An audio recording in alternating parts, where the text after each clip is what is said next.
नमस्कार दोस्तों, माँ भवानी आराधना चैनल पर आने के लिए आपको हार्दिक स्वागत है। यदि मेरी चैनल पर पहली बार आए हैं तो लाइक करें, शेयर करें, सब्सक्राइब करें ताकि आगे आने वाला वीडियो सबसे पहले पहुँचे। दोस्तों, आज का विषय है जो लोग लंबी समय से अपने आराध्य देवता की, अपने इष्ट देवता ये देवी की पूजा पाठ करते आ रहे हैं, साधना अनुष्ठान करते आ रहे हैं,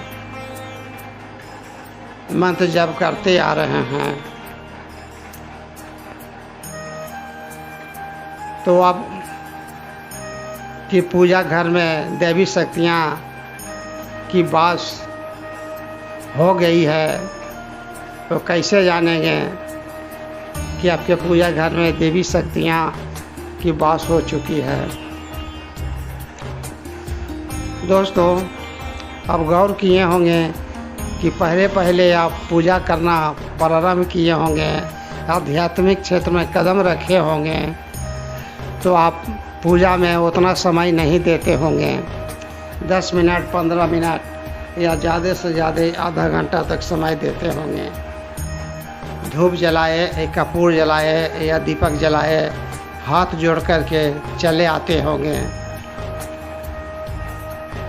लेकिन जब देवी शक्तियाँ आपके पूजा घर में वास हो जाती है तो उसका अनुभव होने लगते हैं। आपका मन स्वभाव बदल जाते हैं और आध्यात्मिक क्षेत्र के ओर आप संवेदनशील हो जाते हैं। आप समय से पूजा करने चले जाते हैं, सुबह हो या शाम को हो।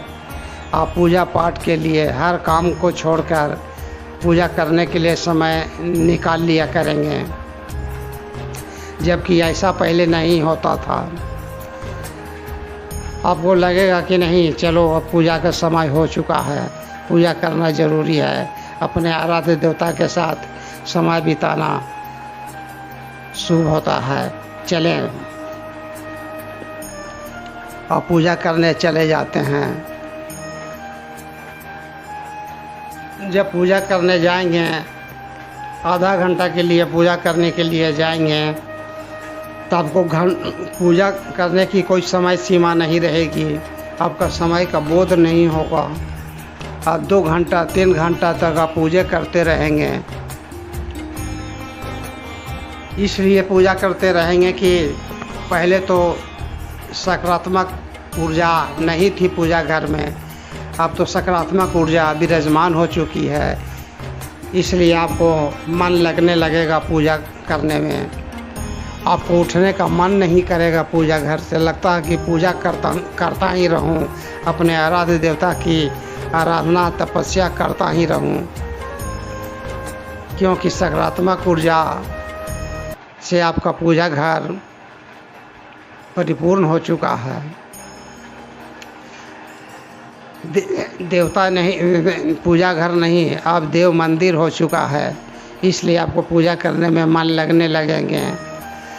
जैसे कि आप 10 माला प्रतिदिन किया करते थे तो लगेगा कि नहीं, 5 माला और कर लिया जाए, कुछ स्तोत्र भी पढ़ लिया जाए, तो इसके बाद कुछ चालीसा पढ़ लिया जाए। इसी तरीक़ा से करते करते आपका समय की वृद्धि होते रहेगा। अब समझ नहीं पाएंगे कि कितना समय हो चुका। आपको उठने का मन ही नहीं करेगा, वहाँ से लगेगा कि मैं पूजा करता ही रहूँ। तो ये सब संकेत है कि आपकी पूजा घर में देवी शक्तियाँ की वास हो चुकी है, क्योंकि पहले आपके साथ ऐसा नहीं होता था।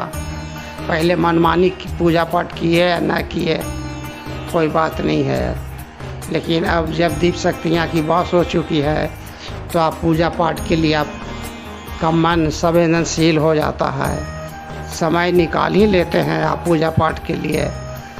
आपको चिंता लगी हुई रहेगी कि नहीं, पूजा पाठ अभी नहीं किए हैं, चलो अब पूजा पाठ करने का समय हो चुका है, शाम की आरती के समय हो चुका है।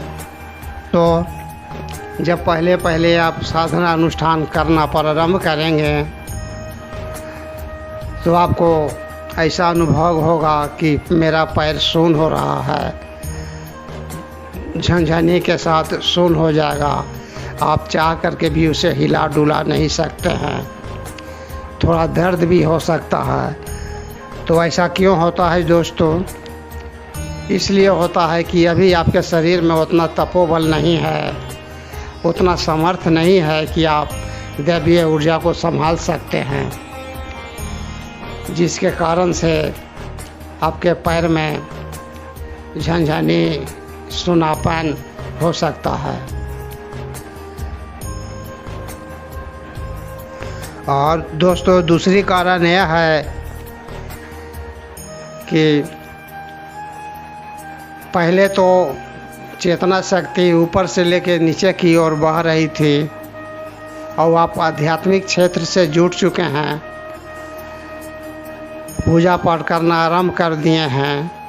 तो जैसे जैसे आपका मन एकाग्र होगा, मन एक जगह टिकने लगेगा, तो क्या होता है कि आपका चेतना शक्ति पैर के अंगूठे से लेकर सिर के चोटी तक सिमटने लगता है।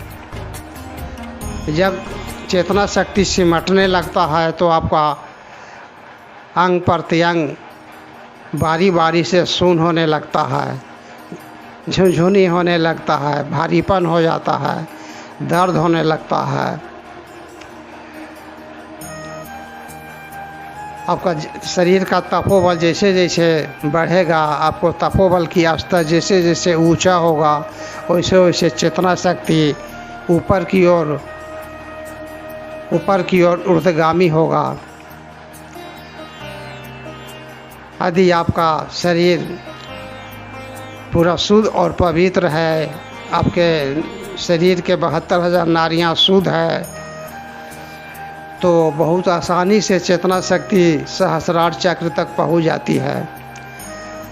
यदि आपके सूक्ष्म शरीर में नकारात्मक शक्तियां जमी हुई है या पूर्व जन्मों के बुरे कर्मों के कारण या बुरे खान पान के कारण नकारात्मक शक्तियां जमी हुई होती है, तो चेतना शक्ति को ऊर्ध्वगामी करने में कठिनाई होने लगती है, रुकावट आने लगती है। तो ऐसी अवस्था में जिस अंग में रुकावट होगी उस अंग में आपको झटके मारने लगेंगे और दर्द भी मीठा मीठा होने लगेगा, क्योंकि ऊर्जा आगे ना जा कर के आपके शरीर के चारों तरफ फैलने लगती है, जिसके कारण आपको शरीर में झटके आने लगते हैं। जैसे जैसे चेतना शक्ति ऊपर उठेगी वैसे वैसे आपका शरीर शुद्ध और पवित्र हो जाएगा। आप ऊर्जावान होते जाएंगे, आपको तपोबल बढ़ते जाएगा।